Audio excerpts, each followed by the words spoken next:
Right. Welcome everybody to this next step in the E-rate process. This is about bid evaluation and Form 471. We have Alec Johnson from EdTech Strategies here to walk us through the process. Thank you so much, Kate. I appreciate it. What we'll be talking about today is bid evaluation and contracts in the Form 471, and we'll walk through the contract and Form 471 portions of EPC, just to give everybody an idea of how all of that works. Before we get going, though, just a couple of quick updates. First, everything in the slides should be accurate, at least as of yesterday, but as the events of the last week show, things are moving very quickly here in Washington, for better and for worse. So you need to make sure that you try and stay abreast of those changes. I will be posting updates to the E-rate listserv as well on a regular basis, but you should expect additional changes to come along. Another place you can find updates as they happen are in the SLD's news brief, which typically gets issued on a monthly basis. The link to subscribe or view those is included in the slide. And then USAC also has some basic training videos and related materials available. Worth pointing out, they have launched a new feature in the last year called e-learning modules, which are basically interactive versions of certain forms with some tips and hints included in those e-learning modules. They are mostly pretty good. There are some issues with them. It's possible to back yourself into a corner, for example, where you need to use the back button to get back out because none of the buttons on the screen will work. But aside from that, they are a useful way to go through and practice on the forms if you're interested in doing so. As always, I want your questions. So if you have questions, please just go ahead and drop them in the chat at the bottom of the screen. If your questions are about a specific slide, note the slide number. We'll also, after the recording finishes, take as much time as necessary to answer any questions folks have.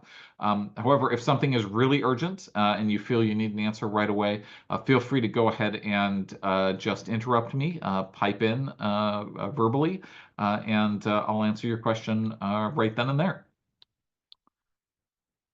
So what does today look like? Well, we'll start with a quick what's new, which is a lot based on what's been going on.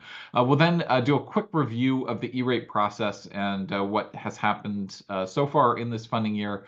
Then we'll get into the meat of today's discussions. We'll talk about bid evaluation and competitive bidding exemptions. We'll talk about contracts. We'll talk about the Form 471. And then once the recording is done, we'll drop into the Q&A. So with that said, let's go ahead and start with what's new. As of January 2025, this month, there's a lot going on. So first, the eligible services list was released and finalized on October 25th of 2024. The new eligible services list does include some changes from the past, including the addition of Wi-Fi hotspots.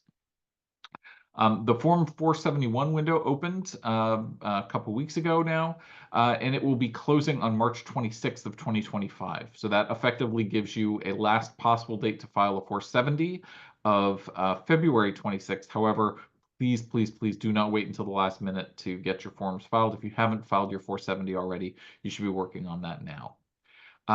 In addition, the cybersecurity pilot has launched, and congratulations to MBLN on being awarded to participate in the cybersecurity pilot. The timelines for that have just been announced, and the forms will be due, the next set of forms will be due this summer and fall.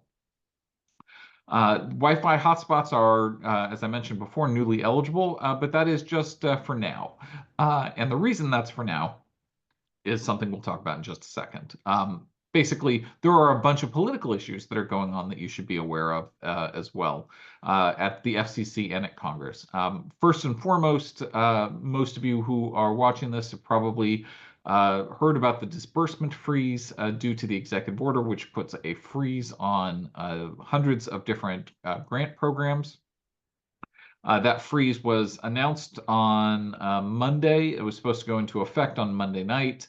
It got stayed by the courts. Now is supposed to go into effect next week, and goodness only knows what's going to happen with that. This is an ongoing, moving target. So stay tuned for more information, and I'm posting information to the E-Rate mailing list if you want to stay abreast of what's going on. You can also feel free to ask questions, and I'll answer those questions about that as well. In addition, the Wi-Fi hotspots, which are newly eligible, that eligibility is coming under challenge, and that challenge is coming from Senator Ted Cruz of Texas, who is seeking to invalidate the eligibility of Wi-Fi hotspots under the Congressional Review Act. That challenge looks like it is moving forward based on the most recent information that I have. And this is particularly troubling because when you challenge something under the Congressional Review Act, the finding that something is outside of the original area included in the bill means that at that point, the FCC could not revisit the idea of doing Wi-Fi hotspots at any point in the future. Because they're prohibited from doing additional regulation in that area. Now, that could affect other off-premises Wi-Fi hotspots, such as those on school buses. It's really unclear how all of that would shake out, but that is something to keep your eye on as well. And it's worth noting that depending on the speed with which that moves forward, the Congressional Review Act could invalidate the eligibility of Wi-Fi hotspots for 2025, even if they are recipients of funding commitment decision letters. As I mentioned before, the cybersecurity pilot has launched. That is getting going. There's $200 million available as part of that cybersecurity pilot. However, there's also been some pushback in Congress and at the FCC as to whether that is overreach as well. And so that's something to also keep your eye on, as it may well be overturned either at the FCC or at the congressional level. And lastly, a fifth FCC commissioner should be appointed relatively soon. That fifth commissioner will give the administration the 3-2 power balance that is typical for the Federal Communications Commission, meaning there will be 3 Republican appointees and 2 Democratic appointees, and that will give the Republican appointees the ability to move their agenda forward. So that's when we'll likely see action if they're going to move on Wi-Fi hotspots or the cybersecurity pilot. That will likely happen after that 5th commissioner gets appointed. All right, so that's what's new. Let's do a quick overview of the application process and talk about what we've done so far and what remains to be done. What has happened so far, which we covered in the last training, is basically the procurement process where you've got your Form 470 and your optional RFP. We touched on bid evaluation and the contract award in the last training, but we'll cover that in more detail today. And the things that are italicized on this slide are basically what we're doing today. So that's bid evaluation and the contract award, and then the application for funding, which is the Form 471. Once your 471 is filed, it will get reviewed by PIA, and ultimately there should be an award of funding, a funding commitment decision letter. Notably, those funding commitment decision letters, if the federal freeze stays in place, will be delayed by the freeze until the freeze is lifted. You then have, after you get your funding commitment decision letter, you file the next form in the process, which is Form 486. That's where you notify the FCC of the date that services are starting, and you also certify your compliance with the Children's Internet Protection Act. And then the last form in the process are the invoicing forms. If you are paying the full cost of your service up front and then getting a reimbursement from USAC, you file the BEAR, which is the Form 472. Otherwise, if your service provider bills you at a discounted rate, your service provider is responsible for filing what's called the SPI or Form 474. Also worth noting, the federal freeze, if it goes into effect, will freeze all disbursements associated with BEARs and SPIs until such time as the freeze is lifted. So if the freeze does go into effect, BEARs and SPIs are no longer going to be paid out until the freeze is lifted. The last step in the E-Rate process is the post-invoicing phase, where we talk about audits and reviews and the like. And hopefully you don't have to deal with any of those, but if you have questions about them, I'm more than happy to field those questions. On this next slide, we have the application process diagram that comes from USAC. Again, what we are covering are basically two boxes in this form. The second box, so the line all across the top is what the applicant has to do. The line across the bottom is what the service provider has to do. What we're covering are basically two boxes today. We're covering the evaluation of bids received and then the selection of service providers. And then the seeking of discounts by filing the Form 471. So that gives you an idea of what we're up to today.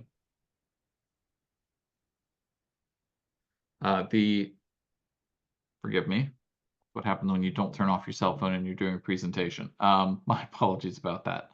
The next slide shows sort of where we are in relation to the various funding years, 2023, 2024, and 2025. The thing I wanted to show here is that for fund year 2023, this red arrow down at the bottom represents where we are right now in the calendar year. In other words, we're at the beginning of 2025 in January of 2025. For fund year 2023, which is this orange bar, you should be finishing up your invoicing associated with fund year 2023. We should be almost done with all 2023 issues if you're not done with them already. For fund year 2024, you should be smack dab in the middle of receiving services for fund year 2024, as we're about halfway through the funding year. And then for fund year 2025, we are in the early phases where hopefully you've already filed your Form 470 and you're now ready to move on to bid evaluation and signing contracts and filing your Form 471. A few quick reminders about the way dates work in the E-rate process. Dates are somewhat flexible, but the deadlines are not. And what does that mean? It means that when you do the various steps in the process can vary somewhat from year to year. Your procurement and competitive bidding is typically done in the fall and early winter prior to the funding year. And so that's your Form 470, your RFP, anything else you need to do around the competitive bidding process. Contract award and the Form 471 are usually filed at about this time of year, so January to March.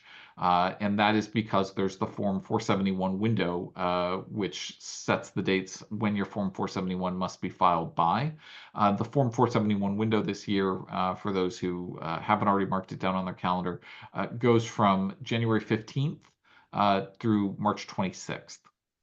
So you must have your Form 471 filed before March 26th. The next step in the process is the Form 486. That's usually filed in the summer or early fall of the funding year. So after you've received your funding commitment decision letter, you would file the Form 486 to go ahead and get services started and to get funding flowing. And then invoicing typically happens either during the funding year or during the summer and fall after the funding year, depending on whether it's being invoiced all as one lump sum or it's being invoiced on an ongoing basis. So with that overview, let's get into the meat of today. We'll start by talking about the bid evaluation and vendor selection review process. Just as a quick reminder, the bid process, which we talked about in some detail last time, looks something like this. You start with your Form 470 and, if appropriate, an RFP. After that has been released, you would have any sort of Q&A or walkthroughs where you interact with the vendors and answer questions that they might have. As a quick reminder, all of the information that you provide to one vendor must be provided to all vendors, so it's important to have that Q&A and walkthrough as a formalized process where the same information ends up being available to everybody. Best practice is once the Q&A and walkthrough is completed, you then start your 28-day waiting period that you're required to do under E-rate. Now, theoretically, that 28-day waiting period can start as soon as you file the Form 470, but if there are any kinds of modifications or changes that come about as the result of the Q&A or walkthrough process, and that change is deemed to be substantial, which is a term that is not defined in the E-rate program, but if the change is deemed substantial, then your 28-day waiting period would restart. So best practice from my perspective is to start your 28-day waiting period after you do any Q&As or walkthroughs so that there's no question about whether you had waited the requisite 28 days. Once your 28-day waiting period is up, you move into the bid evaluation, which we'll talk about today. Then the bid evaluation leads into the vendor selection and bid award, which leads into the contract and then to the Form 471. And we'll talk about all of those today. Just as a reminder, the bid process is really the bedrock or cornerstone of the E-rate program. Your bid process is required to be fair and open. And what does that mean? Well, that means in E-rate speak, it's fairly straightforward. Fair means that every vendor is evaluated fairly and equally on the same basis. So the same criteria are used for all of them, and you don't slant things in favor of one vendor over another. The second criterion, the open criterion, is what we talked about just a moment ago, where every vendor who is interested qualified can access the bid documents and respond and has access to the same information as every other vendor. And that's why it's so important to have that formalized Q&A and walkthrough process if you're doing those. The reason why I really emphasize the importance of the bid process is that failures are extremely difficult to cure. And it's not that the process of curing them is difficult, it's that the timing doesn't work out. The process for curing most failures in the bid process is simply to redo the bid, which usually isn't a problem, except that you usually don't find out that there's a failure in the bid process until long after the Form 471 window has closed and long after you could possibly relaunch your bid process and do it over again. That's why it's so important to make sure that you have dotted all your I's and crossed all your T's in the bid process, because if there is a failure or an issue with your bid process, usually by the time you find out there's a problem, it's too late for you to do anything about it. In the bid evaluation under the E-rate program, you are required to use bid evaluation criteria in a bid evaluation matrix. Now, the program is pretty flexible about what those criteria can be and how you can use them. There are really two key things that you need to keep in mind. First, for each service, you need to use the same criteria for all of the bidders on that particular service. So, for example, if you are bidding, if you're seeking bids on internet access, you need to use the same criteria for all of your bids on internet access. Now, if you have two separate bids going, one for internet access and one, say, for wireless access points, you might have very different criteria for internet access versus wireless access points, and that's okay. As long as all of the bidders on internet access are evaluated using the same criteria, and all of the bidders on wireless access points are evaluated using the same criteria. Hopefully that's relatively straightforward. The second and really critical criterion bit about bid evaluation that you need to keep in mind is that the price of eligible goods and services must be the primary factor in your bid evaluation process. Now, what does that mean? It means that the price of eligible goods and services must be weighted more heavily than any other single factor in your bid evaluation process. That does not mean that the price of eligible goods and services needs to be the majority of your points or all of the points, although you could make that the case. That's up to you. But it does mean that it needs to be more heavily weighted than any other single factor. When you are doing your evaluation of the price of eligible goods and services, if it is a service where there may be upgrades over time, such as your internet access or a wide area network service, it would behoove you to incorporate upgrade pricing if possible so that you can upgrade over the course or over the lifetime rather of the contract that you sign. Your bid evaluation criteria, if you're doing an RFP, best practice is to include those bid evaluation criteria in the RFP, in part because that also serves as your documentation of what your bid evaluation criteria are going to be during the bid evaluation process. There are sample bid evaluation matrices that are available from USAC. They all look basically something like this. This is one that I threw together. But you'll see that we have all of our different bid evaluation criteria and the points associated with each of them.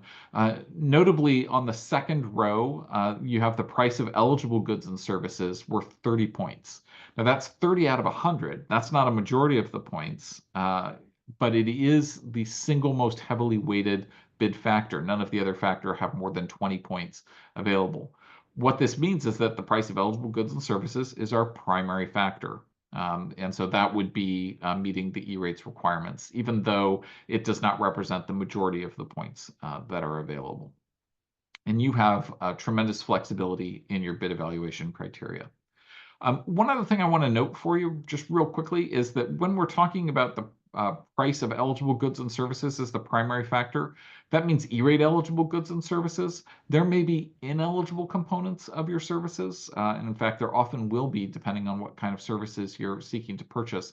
And so the price of ineligible goods and services can also be a criterion in your bid evaluation process. Something to think about.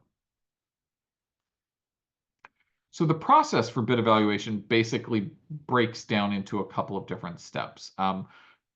First, when do you do the evaluation? Well, you do it after the bid is closed. So that means after in E-rate speak, whether you've specified it in the RFP or you simply have chosen a date, it's after your 28-day waiting period has completed.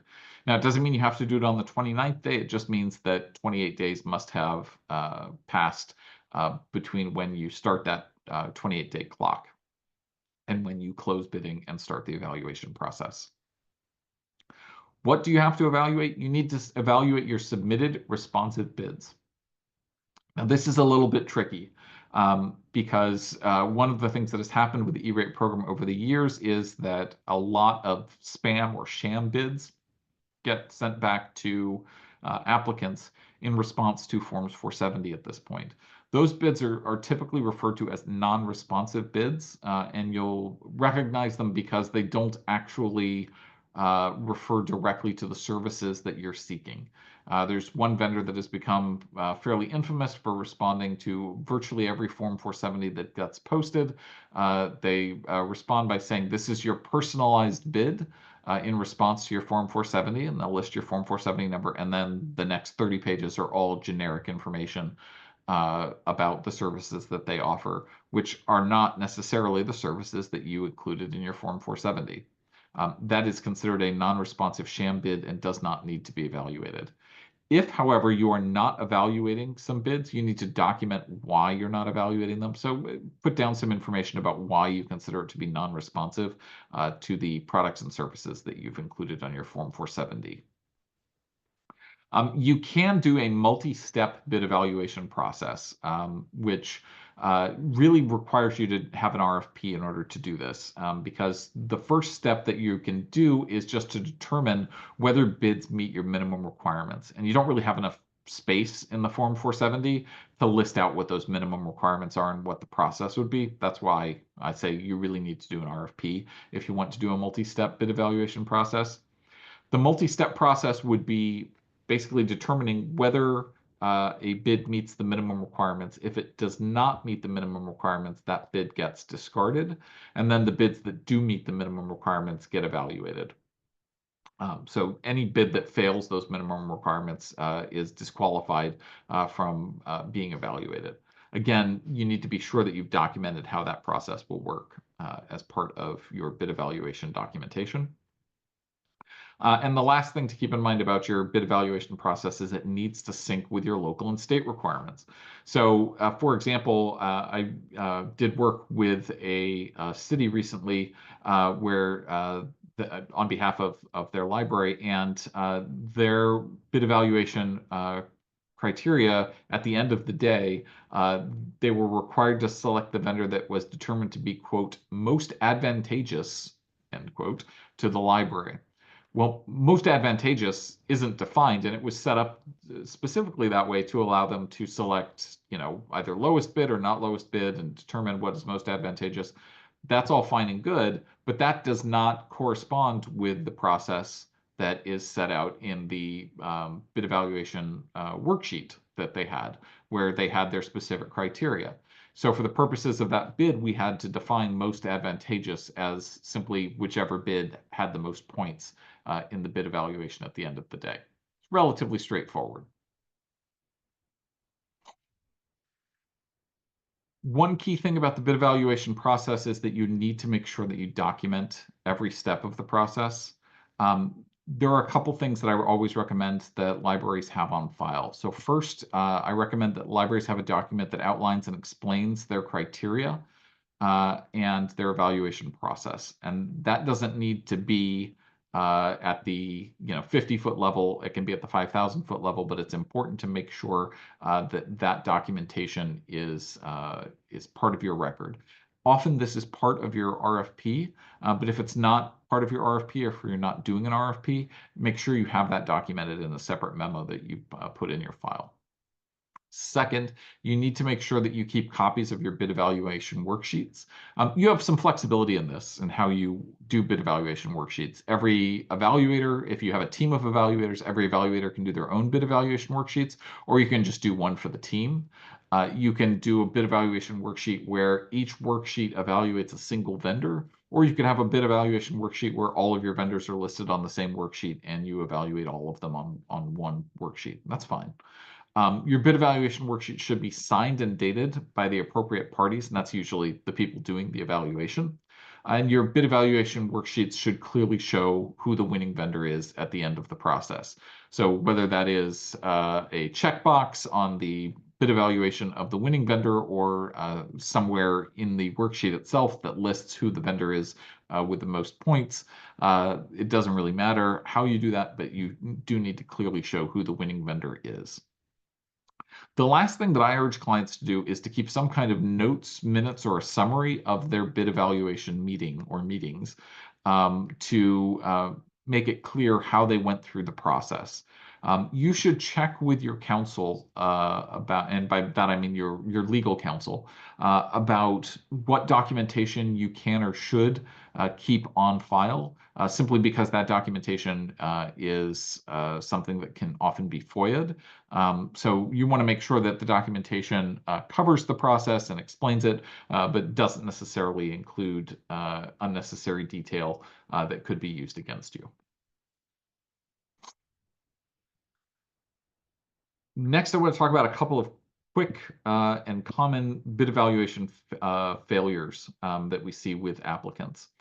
The most common failure, and this may be hard to believe, but the most common failure is the failure to conduct a bid evaluation. You would be shocked at the number of instances in which a tech director gets all of the bids and simply decides that they like this one bid the best, either because they have an existing relationship with that vendor, or because they like the way that the formatting was in the bid, or whatever the reason would be, and simply select them without going through and doing bid evaluation matrices.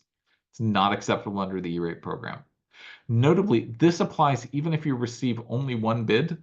Even if you only get one bid, you're still required to go through the hoop of filling out your bid evaluation matrix and selecting the winning vendor. The second most common failure that I see is a failure to evaluate all of the bids that are received. As part of your documentation, you need to be sure you keep copies of all of the bids that you get. And if any bids are disqualified, you need to make sure you document why those bids are disqualified. So make sure that you keep all of that in your files and that you have evaluated all of the bids that you receive that are responsive. Another common failure is a failure to justify the results, and that is especially true in price. Now, most of the bid evaluation criteria that you have are probably going to be more qualitative, meaning that they're a little bit squishy as to how you reach the numbers that you reach. But price, in particular, should be pretty straightforward, and that the lowest price service should get the most points. And from there, you work your way up in terms of using proportions to figure out what proportion of points higher priced options get. You should definitely use math for this. And if you have questions about how to do that, please don't hesitate to reach out. I'd be happy to work with you on a bid evaluation worksheet that'll do the math for you. Next, applicants often fail to cost allocate out ineligible costs and services. And part of this is because vendors often fail to cost allocate out those ineligible costs and services. So that's one of the reasons why, as we talked about during the last training, you want to require vendors to identify ineligible costs as part of their bids.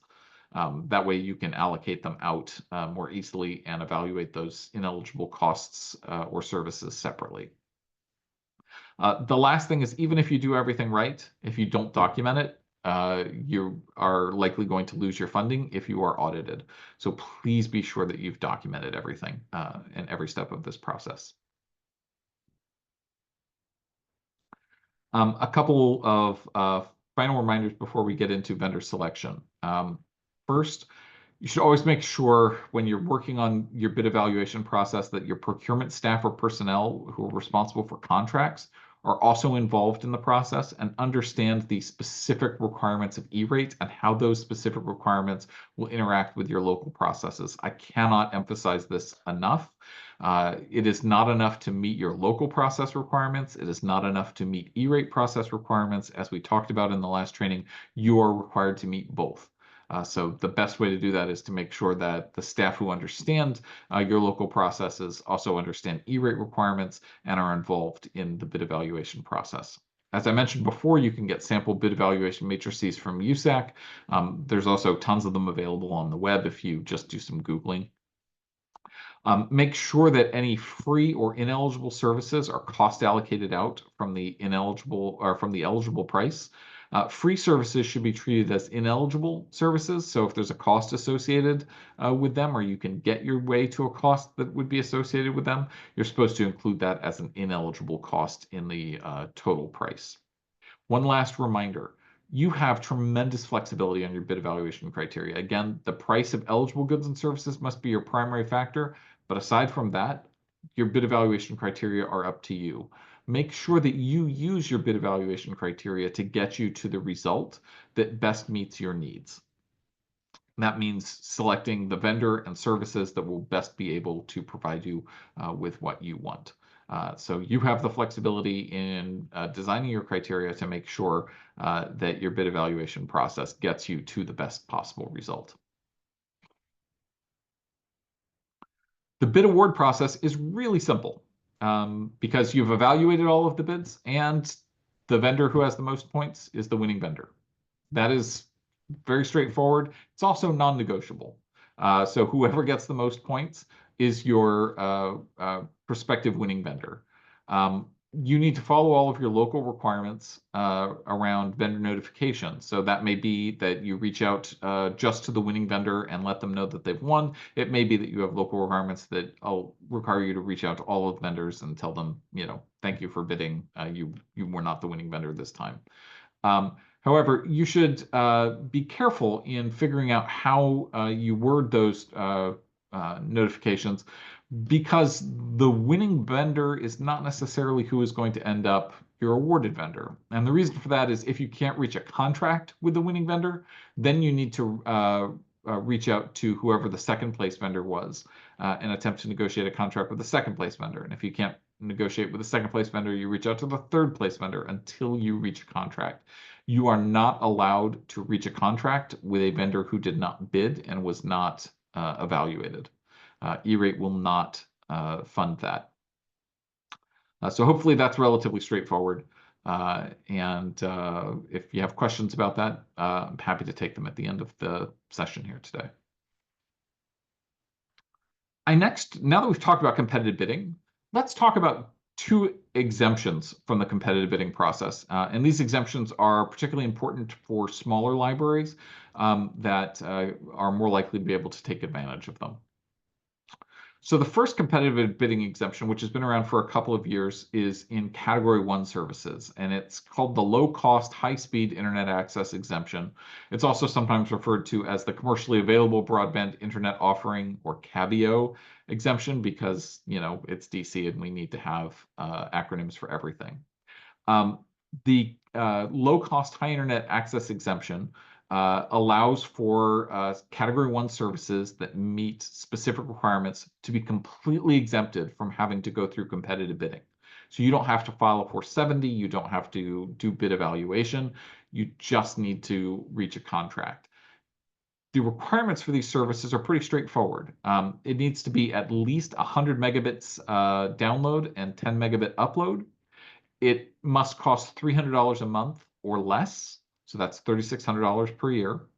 It must be a commercially available service that's available to similar customers. So available to other non-residential customers when you were talking about services to libraries, and available at the same price to those non-residential customers. This basically covers services like Comcast's Xfinity or Verizon's Fios service that may be available at those kinds of speeds and prices. And other telephone and cable companies are offering similar kinds of services. I don't mean to say it's limited to Xfinity and Fios. That's not the case at all. It is limited to services that meet those three criteria. Again, what this exemption means is that you basically get to skip over the entire 470 and bid evaluation process. You just move straight into reaching a contract with your vendor. And if you're able to successfully reach a contract with your vendor, you'll upload that into EPC and start your Form 471. We have something very similar on the Category 2 side, which is relatively new. It's called the Tribal Libraries Exemption. And the first thing to know about the Tribal Library Exemption is it doesn't only apply to tribal libraries.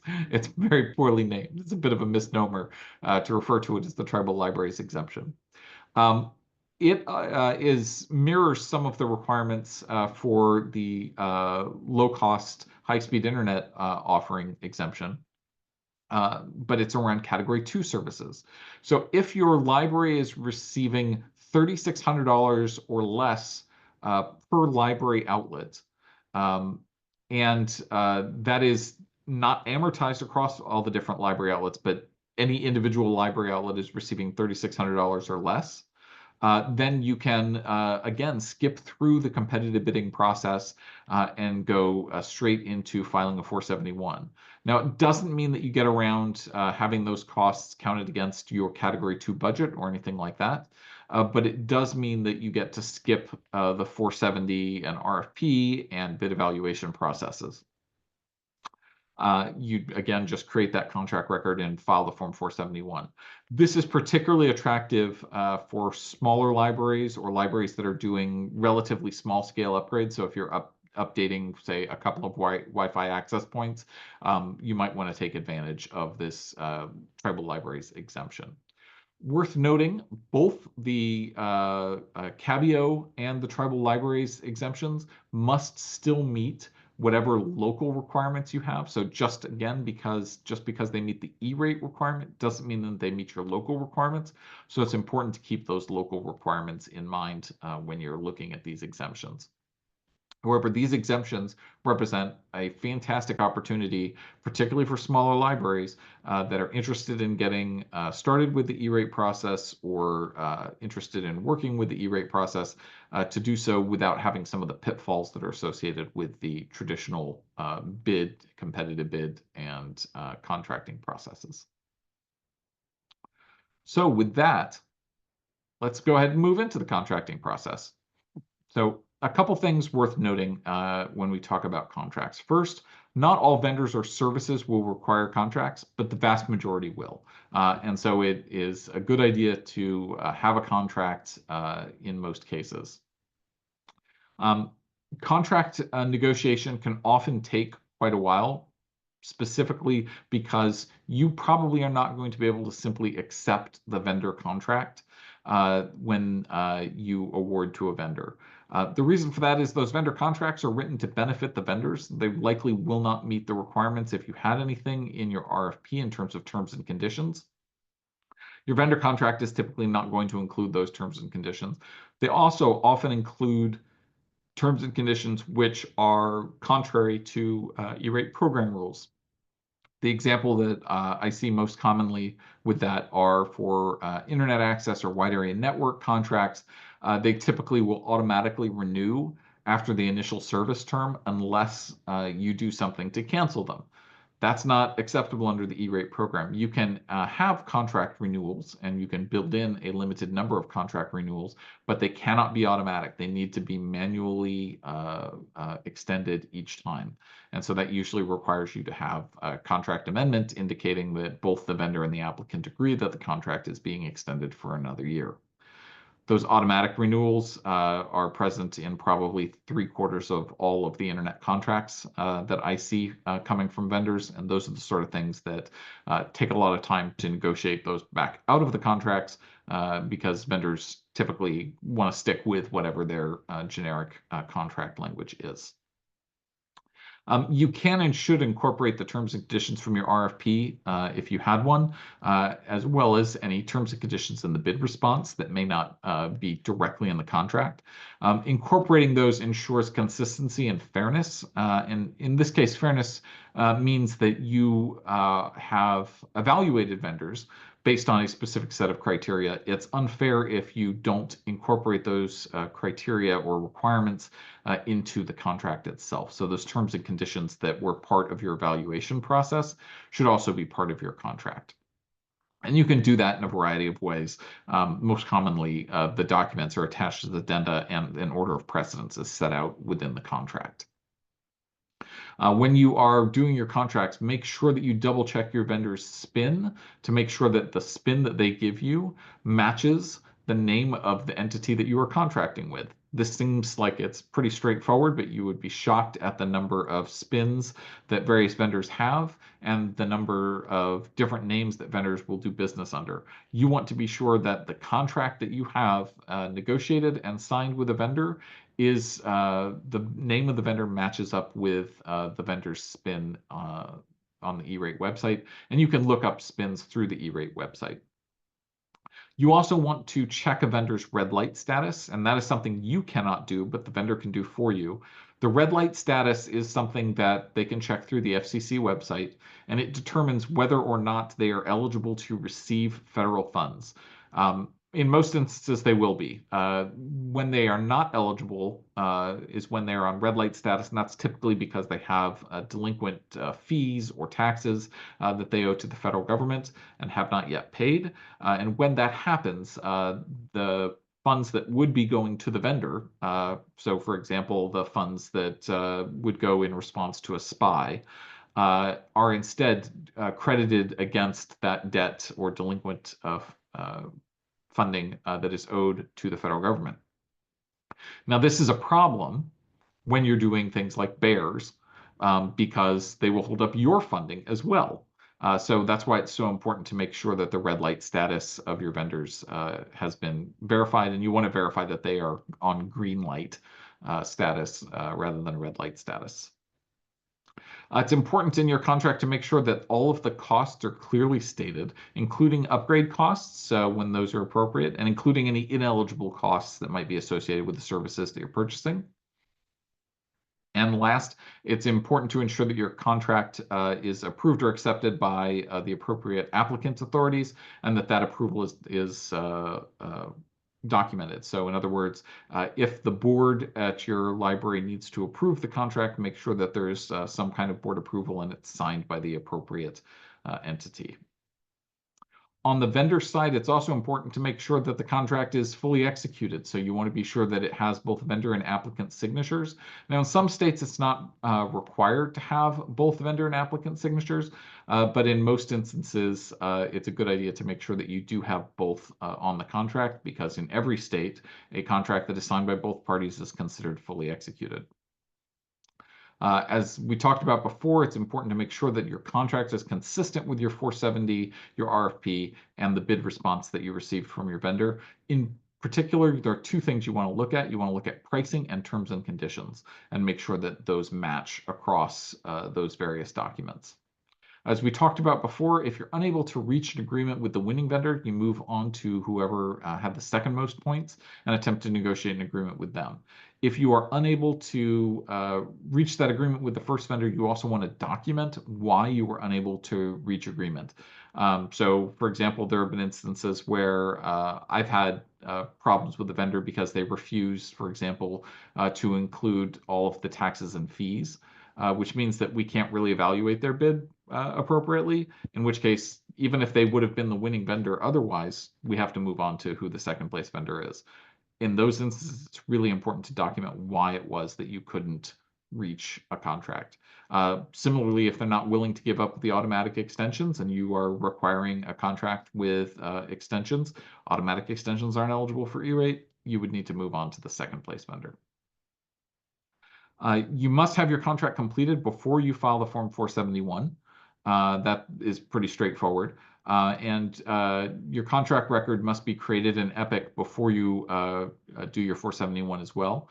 And we'll walk through how to do that in just a moment. As I said before, and just want to emphasize one last time, you can have multi-year contracts, but you can't have automatic extensions. Please, please, please make sure that your contracts don't have automatic extensions. So with that, let's go ahead and dive into doing a quick demo of how you do contracts in the EPC portal. So for that, I'm going to go ahead and switch over to the EPC portal, and you should see the EPC portal on your screen now. This is actually the training portal that USAC has set up. So it almost perfectly matches what you would see in the actual live portal, but it's not quite perfect. So just keep that in mind as we work our way through the portal today, that things may be slightly different, but they should be virtually identical. And I've included in the presentation slides, there are screenshots of each step of this process with the steps where you need to fill in information or where you need to click, marked either by a red arrow or a red box. So you should be able to follow along on the slides too, if you want to. And keep those for future reference. So in order to upload a contract, once we've logged into EPC, the first thing we need to do is go ahead and specify the particulars of the contract. To do that, we click first on the name of the library system. Again, because this is a training portal, I have the descriptive name of library system 10036 rather than a real library system name. Once you are in the entity listing for your library, you'll see there are a number of headings across the top here. One of those headings is contracts, and you can click on that. You can also click on the ellipsis and down arrow at the top right and click on manage contracts. That'll take you one step further in. We're going to go ahead and click on contracts. And then it'll show us here a listing of all of the contracts that we have put into EPC so far. We want to create a new contract, and so in order to do that, we have to click on Manage Contracts up here at the top right. And then down here at the bottom, we're going to click on Add a New Contract. The first thing we need to do is give this contract a name, so we're going to call this Massachusetts State Training 2025-0129 for today. You can also list if you have a contract number, you can put that here, and then go ahead and click Save and Continue to move on to the next page. They next ask if you want to upload a copy of your contract. I generally recommend that you do so. And the reason for this is that if you upload a copy of your contract into EPC, when they are reviewing your application, they will have access to that contract, and they're less likely to ask you to send them a copy of the contract because they already have it. So you can save yourself a little bit of heartache down the road by uploading a copy of the contract on the front end. So I'm going to say yes, I want to upload a copy of the contract. And it then asks me to upload it. You can click on upload and it will open a file explorer, or you can just drag the contract into the box. I've dragged my contract document, which is descriptively named sample contract. In giving it a description over here on the right-hand side, I'm going to call this MA State Training Internet Contract. Actually, FY 2025 Internet Contract. Now, notably, if your contract consists of multiple documents, you can upload each of them here. So just every time you upload one document, it gives you the opportunity to upload an additional document. So if you do have multiple documents that make up your contract, you can go ahead and include them all here. You could also zip them all up into a single zip file and do it that way, whatever is easier for you. Once you've uploaded your contract, you can go ahead and click Save and Continue. We then go through a set of questions on the next two screens.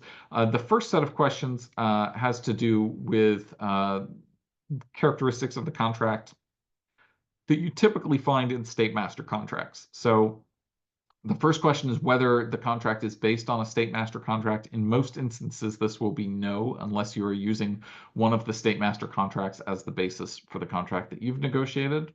So I'm going to say no.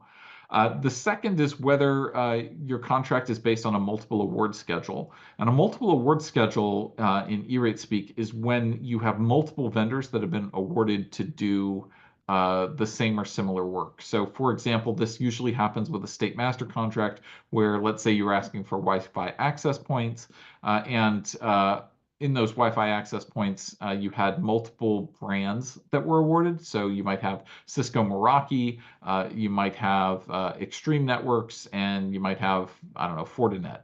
Oh.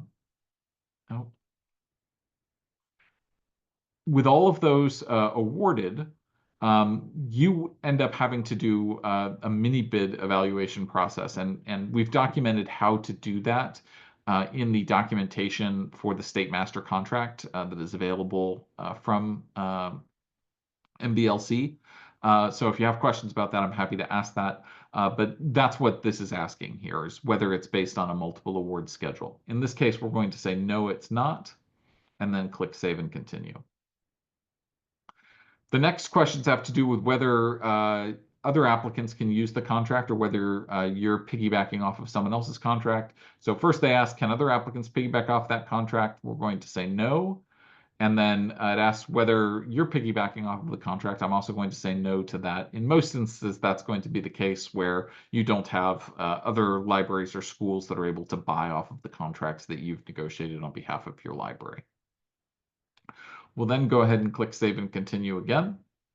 And they'll ask here under the Establishing Form 470 whether an FCC Form 470 was posted for the products and services that you're requesting. Now, I already hear you saying, but wait a minute, you're required to have a Form 470. And the answer is yes, except for those exemptions, right? So if this was a Cabio or a Tribal Libraries exemption contract, you would actually indicate no, that you did not have a 470 posted.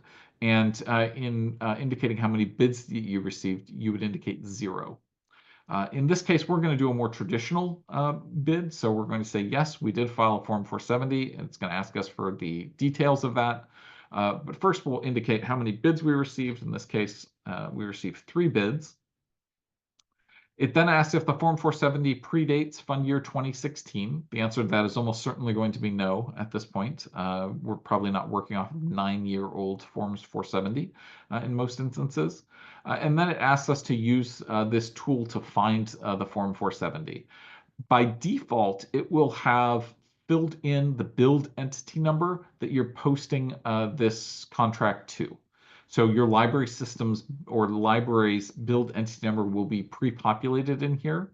And if you just click search, it will go ahead and display a list of all of the Forms 470 that have been filed by that build entity number. So I'm going to go ahead and, as you can see down here, I've got 19 different Forms 470. I can sort by any of these criteria up at the top. So I'm going to actually have it sort by funding year. And by clicking on that twice, first it does oldest first, and then it does most recent first.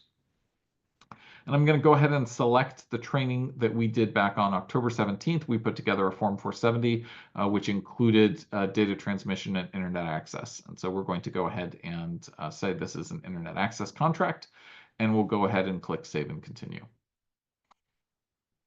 It then asks for a account number or a build telephone number that's associated with it. I'm going to go ahead and just put in a nonsense account number in there.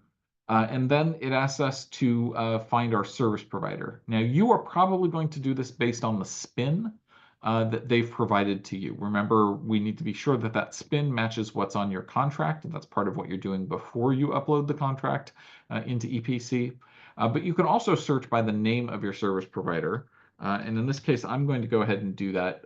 This is, again, a training portal. So it doesn't have any real vendors uploaded into it. Instead, it has these fake vendors that USAC has pre-populated. So I'm going to go ahead and say our service provider is FCC Service Provider Organization number 1.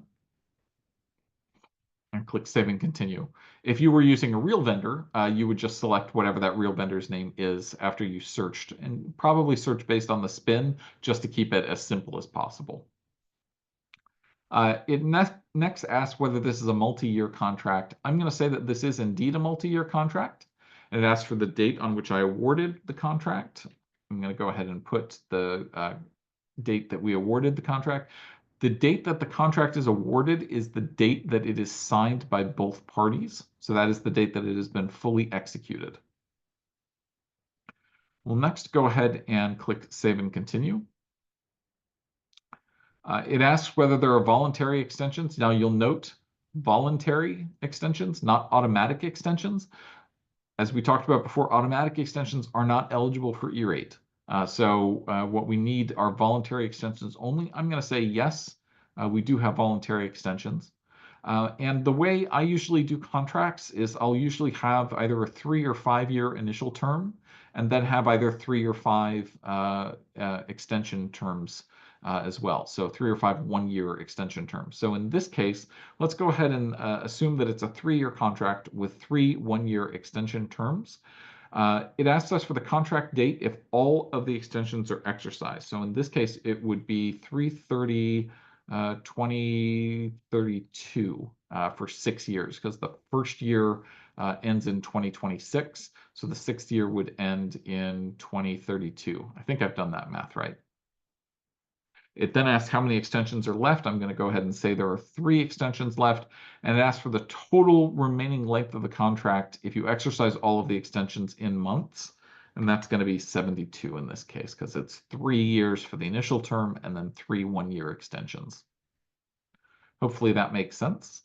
We'll go ahead and click Save and Continue to move on. It then asks whether there is pricing confidentiality associated with the contract. And this is only something that can apply if there's a statutory or state rule or something similar which prohibits the publication of specific pricing information. The information in your contract is generally going to be a public document, and under E-rate, the pricing in particular is definitely going to be publicly posted as part of your Form 470. I'm sorry, your 471. So in almost every instance, you're going to answer this with no. We'll go ahead and click Save and Continue. And it then gives us the opportunity to go ahead and review all of the information that we just entered. So all of the information that we just entered over the last dozen or so pages is listed onto a handy single page where we can review our responses, make sure that the information we've provided is all correct. If it is correct, you have 2 options down here at the bottom right. You can save and close, which saves it in a draft format. And if it's in that draft format, you cannot cite it in a Form 471, or you can click Complete, which will save it and mark it as a complete contract, at which point you can cite it in a Form 471, but you can no longer edit it. So you can't go back and make any modifications once you've marked it as complete. So I'm going to go ahead and mark this one as complete. And you'll see here now that we have an additional new contract that shows up here at the top, which has our Massachusetts state training contract that we just went through. And you can view that contract, and it looks just like the page that we were just on, where we could save it or complete it, except now you'll note that there are no options to make modifications to it. All right. Let me bounce through the slides. Okay. Once we have uploaded our contract, the next step is to complete a Form 471.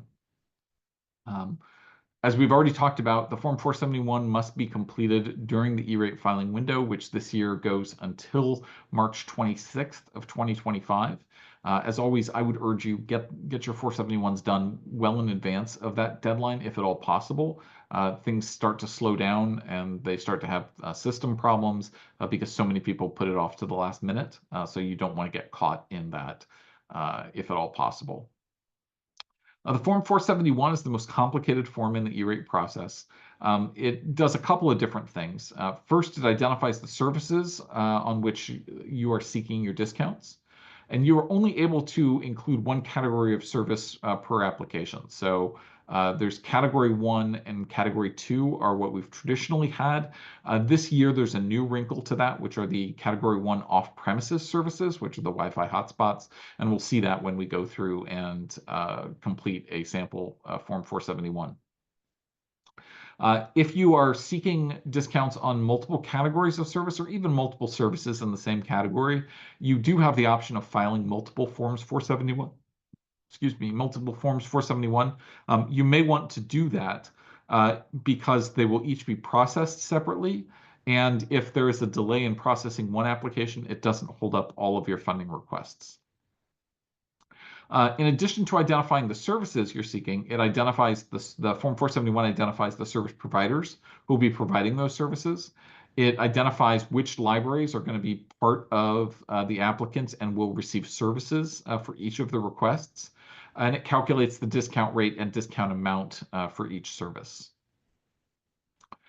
Before you file the Form 471, and we talked about this in the last training, there is what's called an administrative window, and that is when you would update all of your entities. So if you have a new library that is opening up or a library that's closing, you would do this during that administrative window.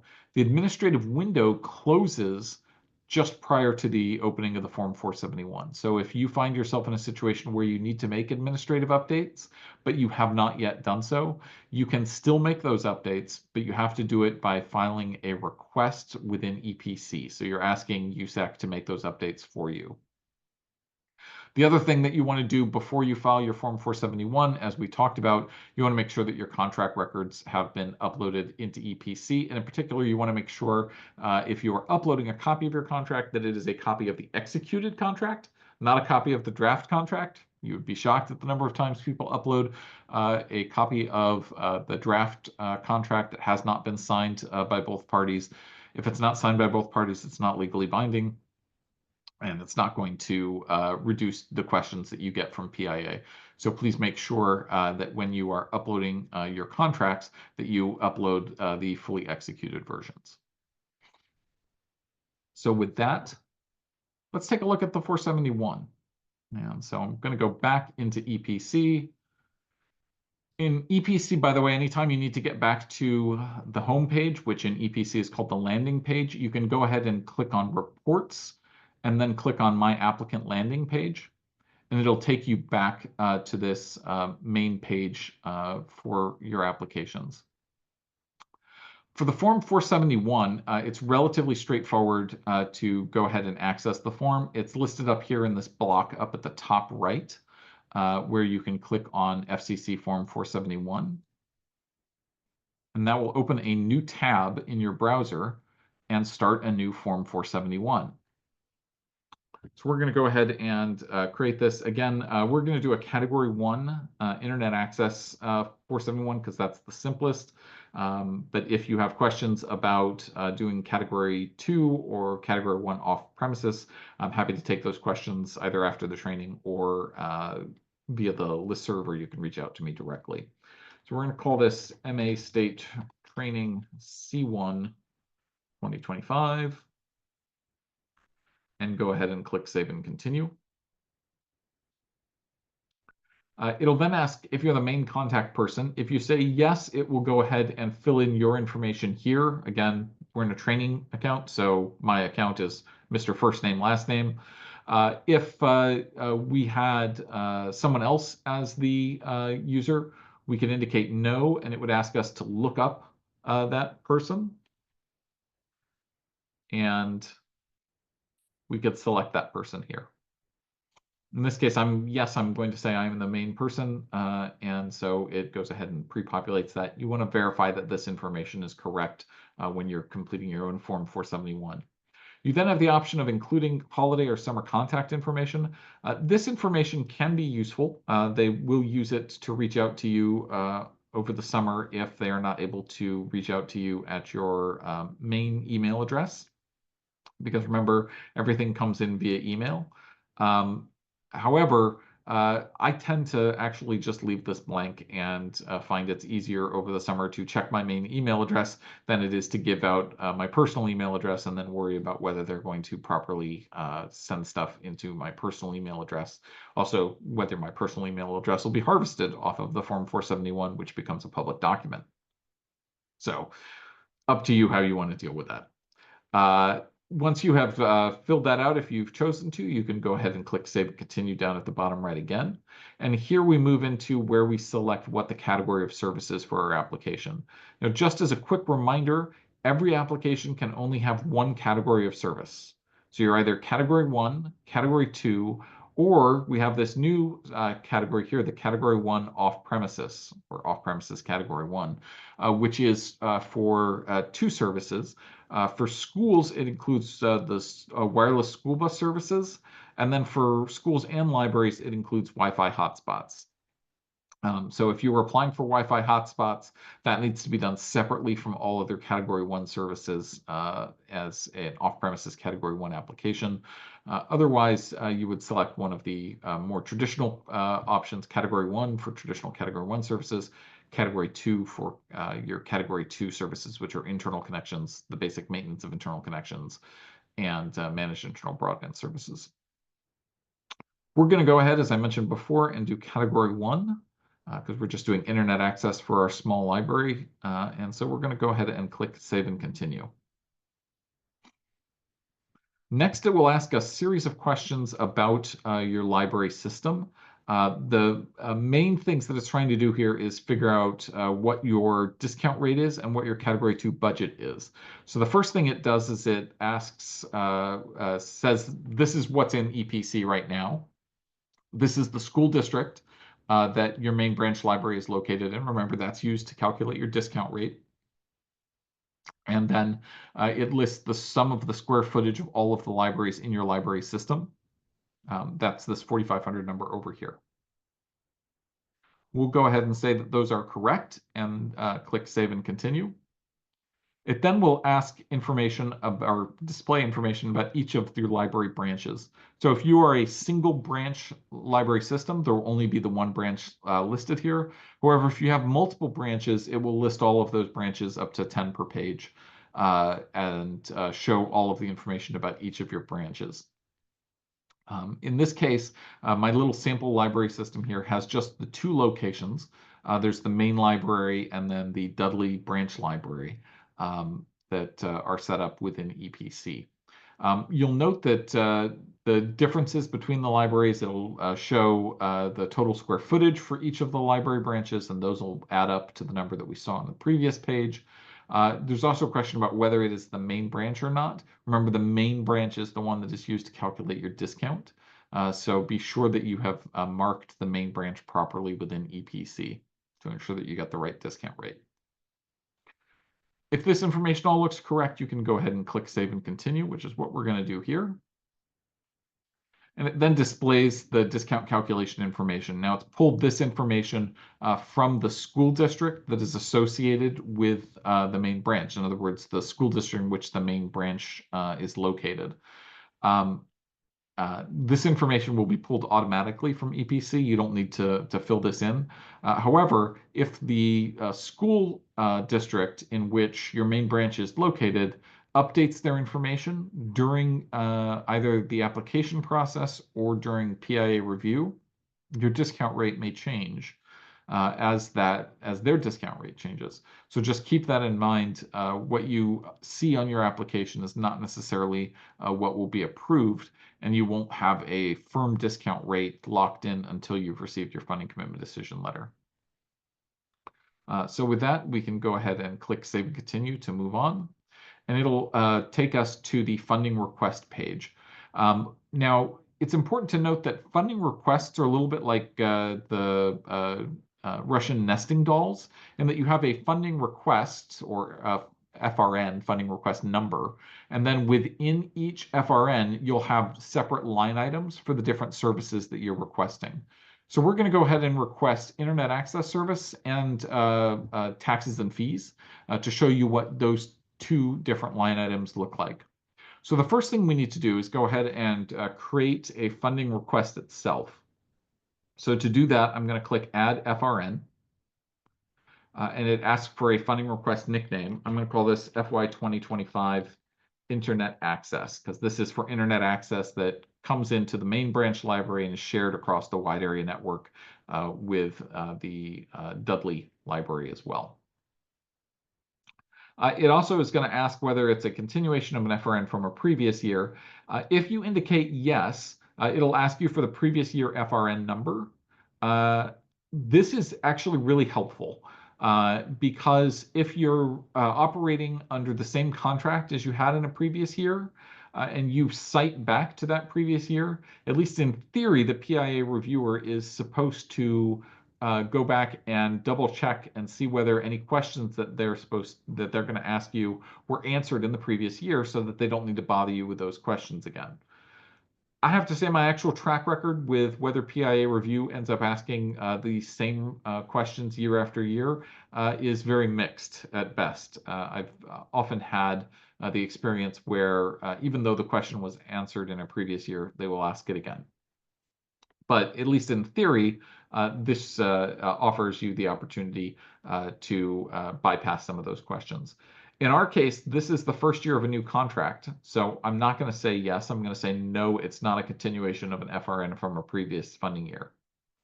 The next feature here is the copy FRN feature, which is, again, more helpful if it's just a continuation of something from the previous year. This allows you to go in and copy all of the data from a prior year funding request or a previously submitted funding request in the same year, and have all that information pre-populated into your FRN line items, which can be very helpful if you're just asking for the same service in year 2, year 3, year 4 of a contract. In this case, it's because it's a new contract, we're not going to copy the old FRN. There is next a question about what the service type is. Because we're asking for Category 1 services, there are no options here other than data transmission and/or internet access. If we were asking for Category 2 services, we would have our choice of internal connections, the basic maintenance of internal connections, or managed internal broadband services. And if we were asking for off-premises Category 1, we would have our choices of Wi-Fi hotspots or bus Wi-Fi. In this case, because we can't change it from data transmission and/or internet access, we'll leave it there and then go ahead and click Continue to move on. It next asks whether there's a contract for the services, and in most instances, the answer to this is going to be yes. There are two exceptions. Sometimes a service will be provided under a tariff, which is a billing arrangement basically made with the state. This usually happens with telephone services, or services rather provided by telephone companies. But even those services nowadays are mostly covered under contract rather than just under tariff. The second exception to whether things are under contract would be month-to-month internet services, or month-to-month services, I should say.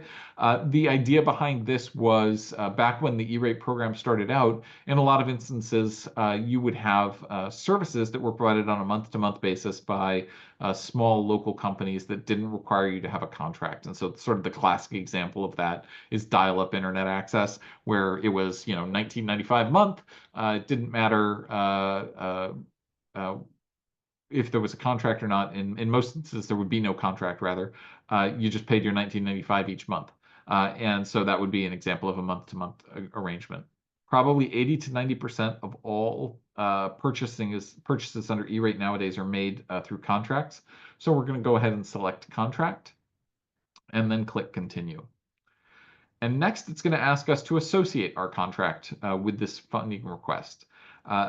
Just as it did when we were looking earlier for information, it has pre-populated the build entity number, or BEN, for the organization, for the creating organization. So what it does is it takes the build entity number for your library or library system and fills it in here automatically. And as long as your library or library system is the entity that created the contract, you can click Search, and it should go ahead and find your contract relatively easily. And the easiest thing to do is to sort it by the award date, which is what it defaults to. In this case, it's found our Massachusetts training contract on the second line here. If I check the box, it goes ahead and fills in the information about that contract down below.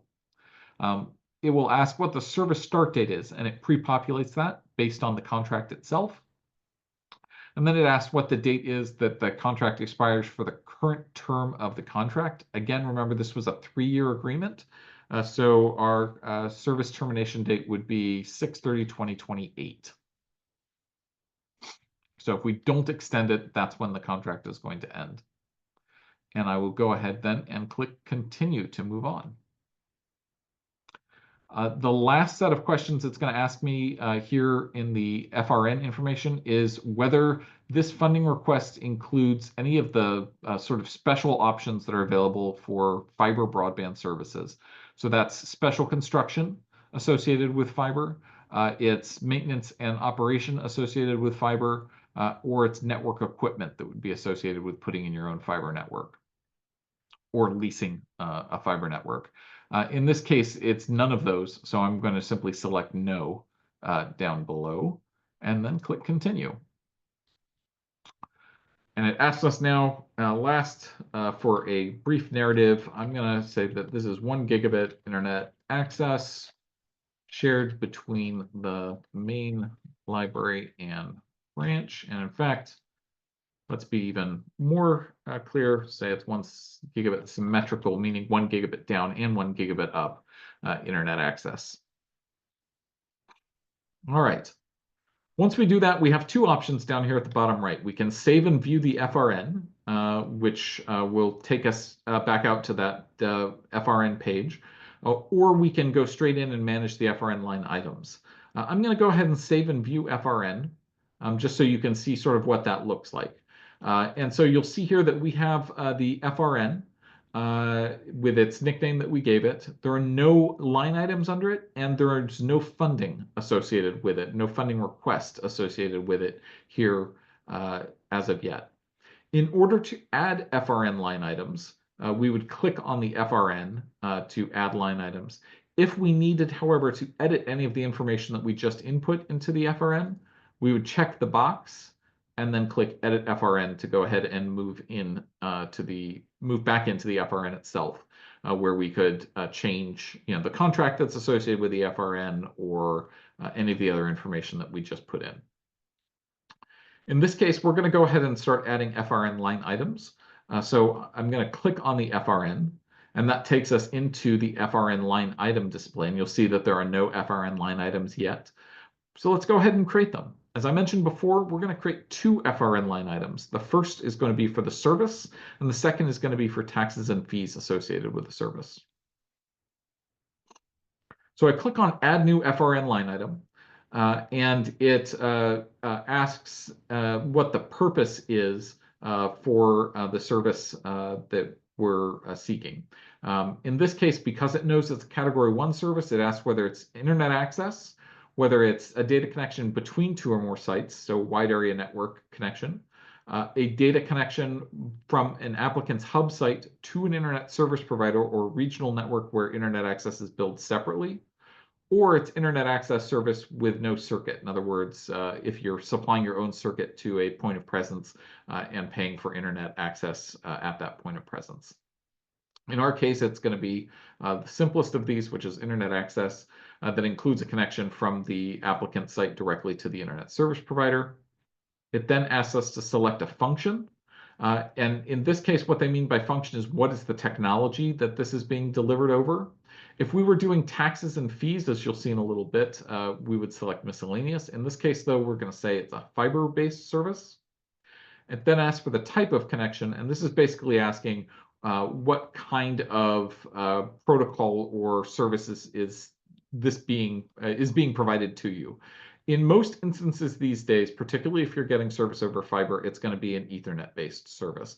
But there are going to be some instances where you might have, for example, an old T1 or an MPLS circuit. Those are less and less common these days, but they are still out there. In this case, I'm going to say it's an Ethernet connection. And then I'm going to go ahead and click Save and Continue down at the bottom right. It then asks what our bandwidth download and upload speed is and whether we have burstable bandwidth. So again, remember my connection is 1 gigabit. So I'm going to enter 1 into the download speed. And under download units, I'm going to select gigabit. And you'll see by default, it creates a symmetrical request where it automatically indicates that the upload speed is also going to be 1 gigabit, which is great for our purposes because we do have a symmetrical connection. But if you had an asymmetrical connection where your upload speed, for example, was not the same as your download speed, you need to make sure that you change this here. You would then indicate yes or no whether you have burstable bandwidth. In this case, the answer is going to be no, I don't have any burstable bandwidth. And then you would click Save and Continue. It then goes into these three, they don't really have a name for these three questions, but these three very important questions where they're trying to characterize what the connection you have does. And we already answered some of this before when we indicated it was internet access going directly to an applicant. But these three questions are particularly important because depending on how you answer them, your application can either work its way through PIA relatively quickly or can get hung up. The key thing to keep in mind is that they're trying to figure out here whether it's an internet access connection or a wide area network connection. And they want you to answer that yes to either the question of whether it's a direct connection to a school, library, or NIF for internet access, in other words, whether it's an internet access connection, or yes, that it is a connection that is between eligible schools and libraries or NIFs. In other words, it's part of a wide area network. Most connections are going to fall into one of those two categories. In our case, it is an internet connection that goes directly to a library. If you answer no to both of these questions, your application will go into a bit of a purgatory status during your PIA review. So just be aware that answering no to both of these questions is likely to delay the processing of your application. In our case, yes, it's a direct connection for internet access. No, it's not part of a wide area network. And no, it does not include firewall services. So we've selected those options and go ahead and click Save and Continue to move forward. It now asks for our costs that are associated with the service. Now, remember, this is just with the internet access service itself. So I'm going to say that connection is $750 per month. You could put in whatever the actual cost of your service is here. It then asks what are the ineligible costs of your service. Now remember, we talked about how you would have to cost allocate out ineligible costs during both bid evaluation and in your 471. This is where you actually cost allocate that out. So in this instance, if I had $50 in ineligible costs, I would put $50 in here. And it does the math automatically to then determine that our monthly eligible amount is $700, $750 minus 50. Right. In this case, we're going to say that there are no ineligible monthly costs. So when I put in 0 and move forward, it does the math and it converts this to $750. It then asks the monthly quantity, which is the number of connections that we're purchasing. We're only purchasing the one, so I'm going to just put 1 in here. And when I move over to the field over on the right, it does the math and calculates that 12 connections at $750 a month is going to be equal to a pre-discount amount of $9,000. It'll then ask for our one-time unit cost. Now, this is going to be the cost of any one-time fees, such as installation. So in this case, I'm going to say we have a $500 installation fee. And of that $500 installation fee, there's nothing that is ineligible. So it then determines that we have a total $500 one-time eligible cost, and it asks for a quantity. In this case, we have a quantity of 1. And once we enter the quantity of 1, you'll see that it adds a $500 eligible one-time costs and does the math, and we come out with an annual total of $9,500. I'm going to then click Save and Continue. And next, it's going to ask us to determine which entities are the recipients of service. Now, in this case, both of our library branches are the beneficiaries of this service. So they're both recipients of service. However, if only one of our library branches was receiving service, I could go ahead and select no. and then I would check the box next to which library was receiving service and click add. And when I do that, you'll see that under selected entities down here, it's going to add the main library in as a selected entity. In other words, a recipient of service. Now, because all of our libraries are recipients, I'm going to just add the other one as well. And you'll see then it bounces back and says, is every entity receiving the service? We've effectively selected yes by adding both libraries. And so it then shows us that the two recipients of service or selected entities in the parlance of this particular web page are the main library and the branch library. We're next going to go ahead and click Save and Continue, and it'll ask us to confirm who the recipients of service are. Again, we have our main and our branch library, and assuming that all looks good, we'll click Save and Continue, and that will finish out that FRN line item. And you'll see here that the total eligible cost associated with that FRN line item is $9,500, and that's based on the $9,000 annual cost of the service and the $500 one-time cost for installation. All right, so let's go ahead and do taxes and fees as well, since that's a little bit confusing and always good to make sure that you include them because they are generally E-rate eligible. So I'm going to add another new FRN line item. Again, the service here is still going to be internet access.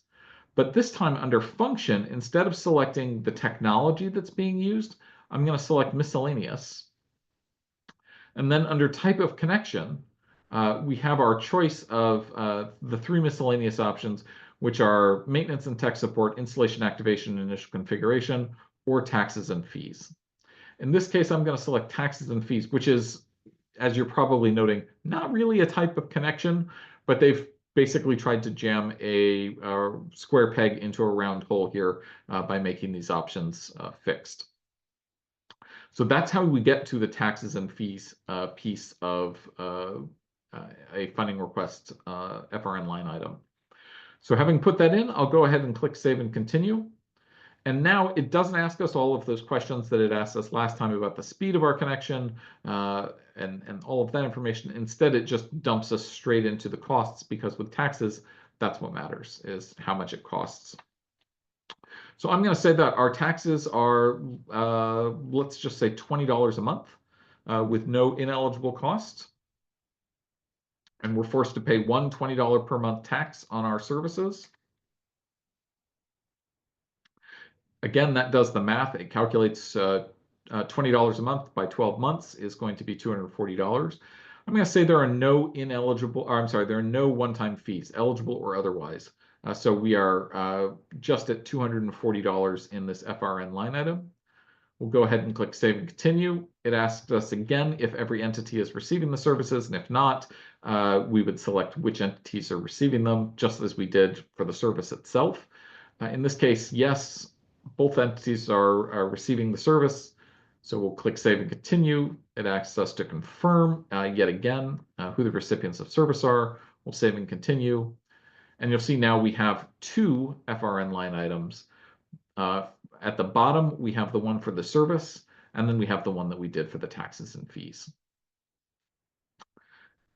Now you'll see that these amounts here, we have $9,500 and $240. So those add up to $9,740. When I click Save and Continue, the FRN calculation here is not that amount. And the reason for that is that the FRN calculation is a calculation of what you are asking for in discounts.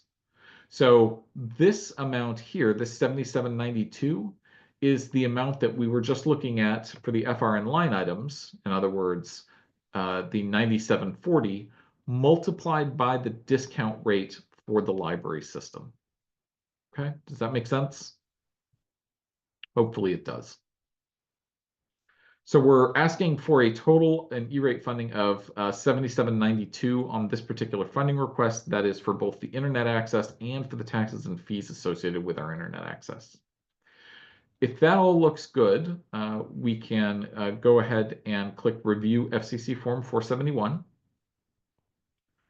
and then click Yes. What it does here is it runs what they call validation. So it basically is running through all the information that was included in the form, and it's verifying that all of the information makes sense and doesn't violate any of the obvious program rules.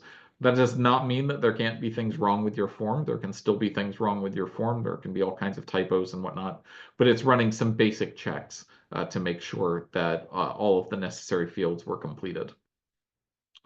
We need to give this about 30 seconds in most instances, sometimes up to a minute or two if it's a complicated application. And then we should click refresh. When we click refresh, it has created a document link here, which is going to be a PDF version of the form that we just created. And so you can download that and review it. And you'll see what it has done is in the span of a couple of pages of PDF information, it is displaying all of the information that we just added into the application itself. So you'll see it's got our different funding requests in here, the cost of those funding requests, etc. If that information all looks good, you can go back to the tab that we were in before, where it had the download document link, and you can check the box to certify that the information in the PDF is correct. You then have two options. You can send it for certification or continue to certification. If you click send for certification, this will create a new task for every user in your library in EPC who has the proper privileges to certify a Form 471, telling them that they have a new task to review and certify the Form 471. This is not a problem if you have good communication within your library, and within your library it's clear who is supposed to be certifying the Form 471. However, sometimes you don't have that great communication, and if you click send for certification, what you may find is that somebody who wasn't supposed to certify the 471 goes ahead and goes in and certifies it. This has happened to me on more than one occasion. So it's really important if you are going to use the send for certification function to make sure that the person who is supposed to certify it knows that they are supposed to certify it, and that everybody else who might receive that notification knows that they are not supposed to certify it. So we're just going to go ahead and say we're authorized to certify the form, and we can go ahead and click continue to certification. Now, the certifications on the Form 471 have not changed in the last several years. So we will walk through them, but we'll walk through them at a fairly elevated level. It does require on the form that you check all of the boxes and select the responses from all of the drop-downs. Otherwise, the certify button down here at the bottom will be in this sort of muted blue color, rather than the dark blue that we associate with buttons that you can press in this application. So in the first certification, you're certifying that you're eligible for E-rate support because your library or library consortia that are eligible for support from the State Library Administrative Agency under the LSTA of 1996, that you're a not-for-profit business, and with the exception of some tribal libraries, your budget is completely separate from any schools. Now, that includes elementary, secondary, colleges, universities, etc. Next, you're certifying that the entity you represent, or those listed on the application, have secured access to all of the necessary resources to make effective use of the services that you're purchasing. So that would be things like computers and training and electricity, etc. You're also certifying you understand that those things may not be eligible for E-rate support, and that your entity has the funding necessary budgeted to purchase those services.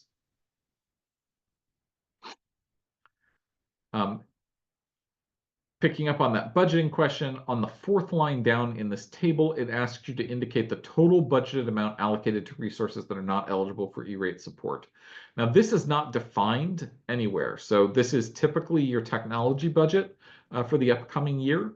That's what I usually have applicants fill in. I have them take their technology budget and subtract out whatever the amount is on the line above, which is the applicant portion of the E-rate funding request. So if the technology budget for this library was, say, $20,000, we would say that this would be $18,052, which is $20,000 minus $1948. Once we put that in and move off of that field, it goes ahead and does the math, and it indicates this is the total amount necessary for the applicant to pay their non-discount share and any ineligible amounts. The key thing here, or at least in past years, the key thing here was to make sure that this was a number that you could connect back to. So that's why I recommended you use technology budget, because you can connect back to whatever the draft technology budget is at this time. You can document that in your files and save it. What I have discovered is in recent years, USAC doesn't seem to care what number you put in here. And they don't seem to, even in audit situations, be going back and linking and trying to find what the budget number is. In fact, I've seen instances where entities were audited, they had left this at 0, and there was no audit finding associated with that. So take from that what you will. I still recommend that you do a little bit of math and make it link back to your technology budget, but it's up to you to determine whether that's something you can do or not. Next, we have these two drop-down boxes, and the first asks whether you've received any funding directly from your service provider to pay for your share of the costs, and the second asks whether you've received funding indirectly from your service provider to pay your share of the costs. Again, in the E-rate program, you are required to pay your share of the costs. Your service provider is not allowed to do so. And the answer to both of these drop-down boxes should be no. These are the do not pass go, do not collect $200 boxes. If you answer yes to these, your application is immediately going to be flagged for further review, and they're going to want documentation of why it was acceptable for your service provider to effectively pay for your portion of the services, which is a violation of E-rate program rules. Next, we have to certify that the Form 470 was posted for a minimum of 28 days. You've carefully considered all of the bids that you received and selected the most cost-effective using price as the primary factor. Next, you certify that you've reviewed and complied with all applicable FCC state and local procurement competitive bidding requirements. Next, you certify that the services that you purchase at discount will be used primarily for educational purposes, will not be sold, resold, or transferred for money or any other thing of value, and that you haven't received anything of value from any of your service providers. In other words, you haven't been bribed. Next, you're certifying that you've complied with all the program rules. You understand that failure to do so can result in the denial or cancellation of funding commitments, that you have contracts for everything that requires contracts, and that failure to comply with program rules can result in civil or criminal prosecution. Next, you're certifying that the discount level for any shared services is conditional on making sure that the most disadvantaged entities get their fair share of the services. This means that if you have, for example, services that are shared across your entire library system, that the most disadvantaged libraries in your library system are also getting their appropriate share of benefit from those services. Next, you're certifying that you understand you may be audited. You need to retain all documents associated with your E-rate request for a minimum of 10 years after the last date to receive services. Now, we talked about this when we were talking about documentation in the last training, but where this comes up as a real issue is when you have contracts that extend for multiple years. For example, in this case, we had a contract that goes for 3 years, but also has 3 voluntary extensions. We would need to retain all documentation associated with that contract for 10 years after the last date that we are using that contract. So that is conceivably 16 years into the future. That is probably not the same as what your library's document retention requirements are for business documents. And so you would need to make sure that you have these set aside separate and apart from your traditional document retention policies to make sure that they get kept for the requisite length of time. Next, you're certifying that you're authorized to submit the form on behalf of the library system. You're authorized to submit the request and authorized to order the services, and to the best of your knowledge, all the information on the form is correct, and that no kickbacks have been paid to anyone, and that you understand that false statements can be prosecuted by fine, forfeiture, or imprisonment. There's a theme here. Don't lie on these forms.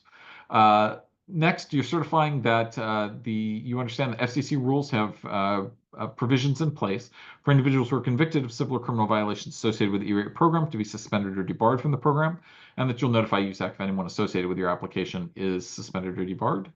Next, you're certifying that to the extent there are any ineligible components in your services, you've cost allocated those out. And last but not least, you're certifying that the non-discount portion listed for services will not be paid by your service provider, and that the pre-discount costs included are net of any rebates or discounts offered by the service provider, including free services. Once we check this last box, if we've checked all of the boxes, again, that certify button changes color. We can go ahead and click that certify button, click yes to go ahead and certify and file the application.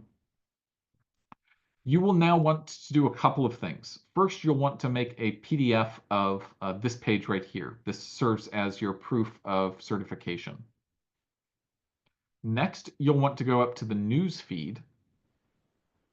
And in the news feed, there will be a new item here, at least within a couple of minutes, indicating that they have received your Form 471.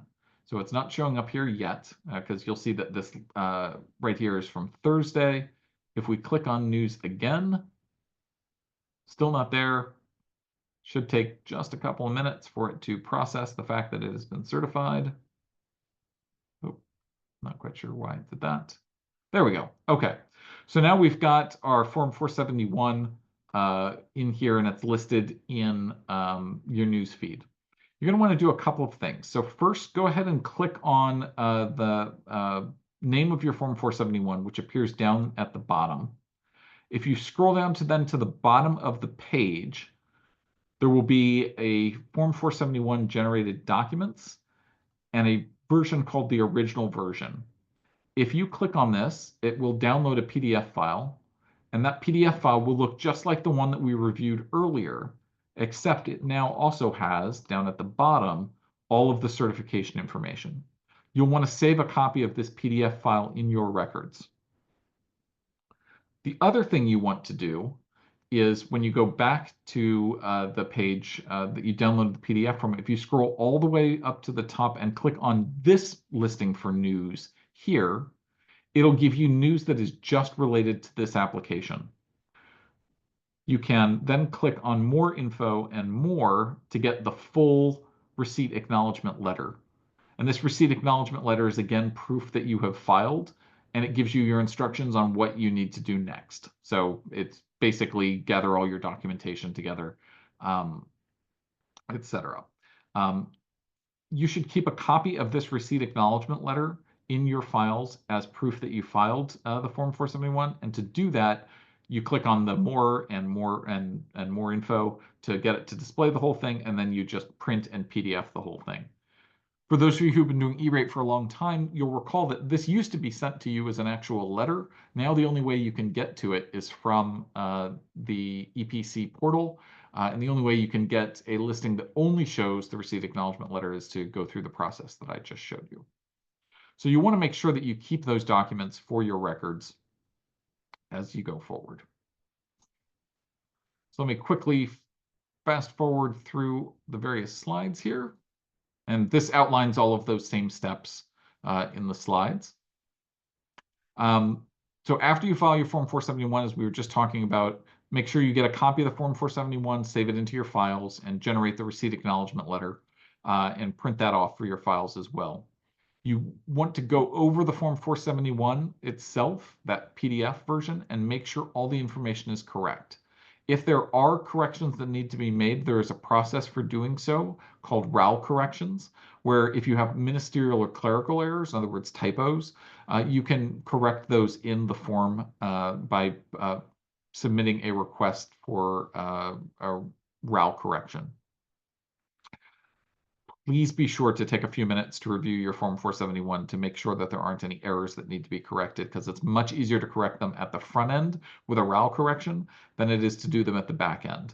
In addition, if it's something that can't be corrected via a RAL correction, and you have recognized that there's an error, you can just file another Form 471 if you need to.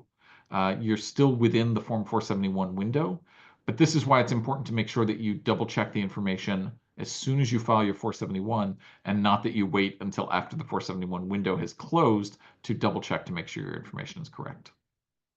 Hopefully that is pretty straightforward. So with that, I have a couple of final thoughts for us to finish up with here. As always, you should watch the E-rate listserv and the USAC's news brief for any updates or clarifications. And in particular, I'm going to be posting updates to the funding freeze and how that is going to be impacting E-rate on hopefully an as information becomes available basis. If you have questions about that, please don't hesitate to ask. You should go ahead and sketch out your timelines to ensure you can meet all of the deadlines for the E-rate process, particularly the deadline for filing your Form 471. Now, assuming that they are processing applications and everything is going well, our next training will be in approximately 2 to 2.5 months, maybe 3 months, in the spring of 2025 to cover the PIA review process, the Form 486, and invoicing. So as always, if you have questions, you can ask them on the listserv. We love those questions. You can also ask them directly of USAC by calling them at the 888 number that's in the slide, or by in EPC opening a case by clicking on Contact Us and getting your answers directly from USAC. Lastly, as I always say, make sure you stay in control of and monitor your applications, and you should take advantage of E-rate if it can be of benefit to you. So with that, we'll go ahead and finish the recording and open the floor for questions. Thank you so much for watching today's presentation, and I'm happy to take your questions now.